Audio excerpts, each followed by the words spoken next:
I want to start with is just to explain the difference between social anxiety and agoraphobia. Social anxiety, the main thing with social anxiety is that it's a fear that we're going to be perceived negatively. Oftentimes, social anxiety starts around our 20s, late teens, and it's more that we're afraid that someone's going to judge us or think badly about us, or there will be some sort of a negative social consequence. An example of this may be you're walking through the grocery store and you're just minding your own business, you're picking up your groceries, and you feel like people are looking at you and you feel like people are judging you. That is an example of social anxiety. Another example of social anxiety may be if you go to an event where there's people there that you may or may not know, and you're afraid of what they're going to think of you, what they're going to think of how you look, what you say, what you're doing, your job, all of those things. That can be an example of social anxiety. Social anxiety's main thing is the worry that people are going to perceive you negatively. And so agoraphobia, on the other hand, is more about getting trapped in a situation where you feel like you can't escape.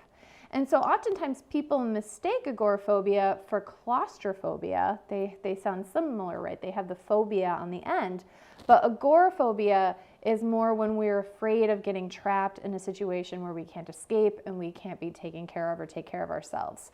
And interestingly, agoraphobia can happen in really small, crowded places, or it could actually happen in a really big environment with tons of open space.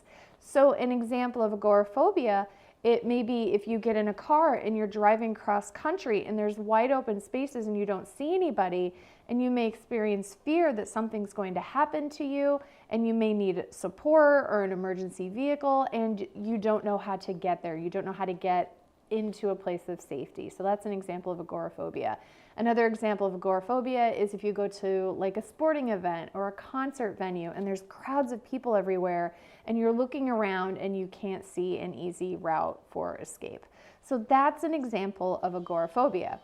So both agoraphobia and social anxiety can be really distressing, and they can involve people, but as you see, they're just a little bit different. And so today I want to really focus more on what agoraphobia is like and what we can do about it and what causes agoraphobia, because it's really frustrating, right? When you want to go places, you want to do things, but then you have all sorts of anxiety about doing that, about getting out and living your life. So what can cause agoraphobia? So there's a few causes that we want to pay attention to, and knowing the cause is important because then it can help us create solutions that are actually treating the cause. While CBT and medications are the mainstays for agoraphobia, there's a lot more that we can do that works really well. And I want to start by telling you a story. I have a story of a client of mine that I used to work with years and years ago. She actually lived in the UK, and she had really intense agoraphobia. And so she would have to get in her car and she'd have to drive to her school in London. And every single morning she would wake up with a ton of anxiety, and she was so afraid of getting caught in traffic and then not being able to get off of the highway and have a panic attack in privacy, or get to emergency vehicles, or get to safety. So she had a lot of anxiety. And so we were doing work and we were talking about the anxiety. And the biggest thing for her is that she knew that logically there wasn't a reason to be afraid, but she still felt that way. Have you ever felt that way before, where logically it's super frustrating for you because you know that there's no reason to be scared, that you can get away, or that you are safe, or that nothing is going to happen, but you still have those feelings of anxiety or stress? This can happen in agoraphobia. And so this client, she had that anxiety every single time before she was about to get in the car. And so you are not alone if you feel this way. And her story has a super happy ending. So the work that we ended up doing is we did the cognitive behavioral pieces. We talked about the logic. We talked about the safety. We talked about a plan. She was able to be really intentional to create an environment in a situation where she knew she was safe. But then there was still that hangover, that physical anxiety that didn't care about logic. And so then we wanted to look at her biological cast of characters. And so we found that she was already generally more amplified. She was more heightened on the stress scale. She was a student, right? And so she was taking a ton of classes. She was doing a lot of overnights, doing homework and writing papers and driving to and fro. So her elevation of stress was already more amplified. And so what that causes biologically is more of a fight, flight, freeze response. So if she gets a little bit more stressed out, like if she sees a traffic jam ahead, or if she has to go into like a crowded room in her school, that already elevated response just blows the top and then she has a panic attack, right? So if you've been there, you know that that's incredibly frustrating, and the impulse is to either simply just not go to the places you want to go where you might feel anxious, or it's to run away when you feel anxious. So we want to work on the biological cast of characters. We want to figure out what's happening with your nervous system so we can bring it down, overall bring down that nervous system response. And then we want to actually deal with the experience in the moment. So we want to deal with overall, what is your nervous system activation? And then what do we do in the moment? So first of all, overall nervous system activation, these are your biological characters. This is your nervous system. Is it more in that fight, flight, freeze? Or do you feel generally relaxed and then you get activated? So you want to put into place what I call the force field strategies. And I have a blog about force field strategies. We talk about it quite a lot in the Anxiety Breakthrough Program. These are things that you do every single day that helps your nervous system feel calm on command. And so those things would be eating nutritious food, using your body for exercise in healthy ways. It would be stretching, it would be meditation, it would be yoga, it would be limiting caffeine and sugar and alcohol. It would be having time to decompress at the end of every day, getting sleep, like all sorts of different things. So what we want to do is we want to use the force field strategies to help bring down your nervous system. And I have hundreds of hours of content on that, which you can find by clicking in the link in the bio. There's a link and it's all our free resources where you can just learn all about that. But we want to make sure that before you go into that situation where agoraphobia may pop up, is we want to get your nervous system dialed down. We want to help reduce your overall overwhelm and stress. And so the next thing is, what do we do in the moment? So let's say that you're on the highway and a traffic jam is coming, or you're in a really crowded place and you feel like you can't get out. The impulse is to run. So your brain, when we think of neuroscience, your brain has been wired for days and days and days on how to respond to certain events. And so if in the past agoraphobia has kicked in and you've run away and you've escaped and you've gotten out of that situation, that's the way that your brain is patterning. But your objective in healing agoraphobia, which you can do, is to re-pattern and rewire that brain. And so I think you know where I'm going with this, and I want to make sure that you know is that your anxiety cannot hurt you. Anxiety isn't dangerous. I know it feels really dangerous. That's because we're biologically wired to believe anxiety is dangerous. But when you have agoraphobia, your anxiety is going to start telling you that you're in danger and you have to get away. And one of the most powerful things that you can do is a pattern interrupt in that moment. So if you can, resist the urge to run away and deal with the nervous system amplification in the moment.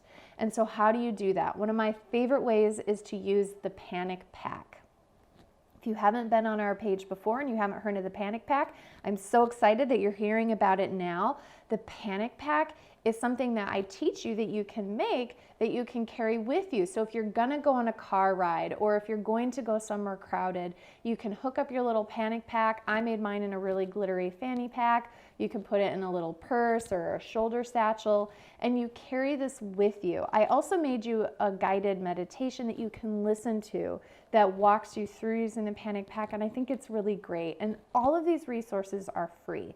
So in the moment, we want to use the panic pack.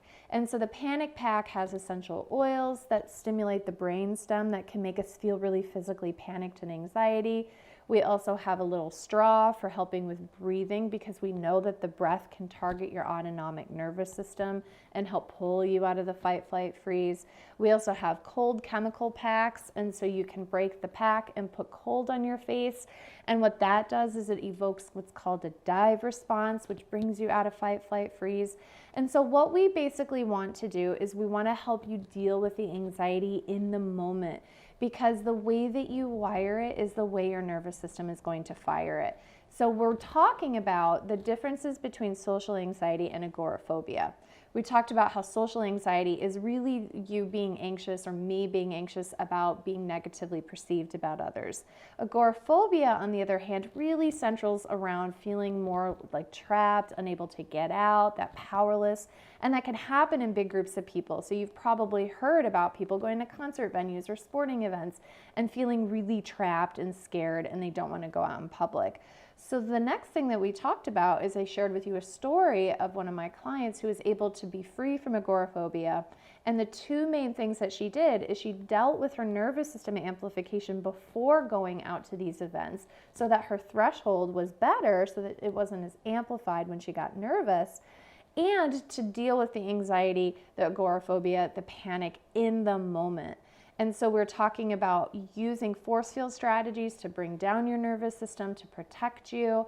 I have free resources on that. And then we talked about using a panic pack in the moment, because if we cannot give into the anxiety, and I know it's so hard, my loves, I've had anxiety myself. I know what I'm asking you is really hard, but you can do it. And so the panic pack is a really great way to do that. And of course, some people use medications like Xanax, or they use supplements like Kava Kava. And if we can actually work with the nervous system and help the nervous system re-equilibrate in those moments when it tends to get activated, then that will not happen every single time in the future, and it will get better and better and better. We have tons of free content on the website, and we've learned about a few things today. Number one is learning about force field strategies. Number two is learning about the panic pack. These resources are totally free. You can find them by clicking on the link in the bio and just start reading through all of our amazing stuff. I would also love it if you wanted to get to know us better and get in our world. Love this video, like this video, share this video if this has been helpful for you. And check out our group. I have an anxiety freedom group. And so I get into other anxiety groups to support people, and they're asking all these great questions. And so we take those questions and I put them in an anxiety group and I give you answers, and they're totally free. So if you need support, we're in there all the time. It's a Facebook group, and that link is also in the bio. So just go up here, click the little link in the bio. You can join our Facebook group. And then of course, leave me a comment, leave me a message. And we are so happy to support you in as many ways as possible. We did this topic on agoraphobia and social anxiety at the request of one of our anxiety warriors. And so if there are topics that would be interesting to you, then just let us know, and we'll definitely make sure to add them to the docket. So the summary is this is all about agoraphobia and social anxiety. You can get better. Force field strategies, panic pack. We have information for you, so definitely check them out. This has been Dr. Nicole. You can learn more about the awesome stuff that we're doing. We have an Anxiety Breakthrough Program course that teaches about all of my tips and tricks. Like literally, you guys, this is amazing. And so if you haven't seen it, check it out. And I am here on Instagram Live every single Wednesday. I'm in the Facebook all the time. And so we would love to join you in your anxiety freedom journey. All right. Thank you so much for being here, for your support and for your love. I honor you, and I will see you next time. Bye.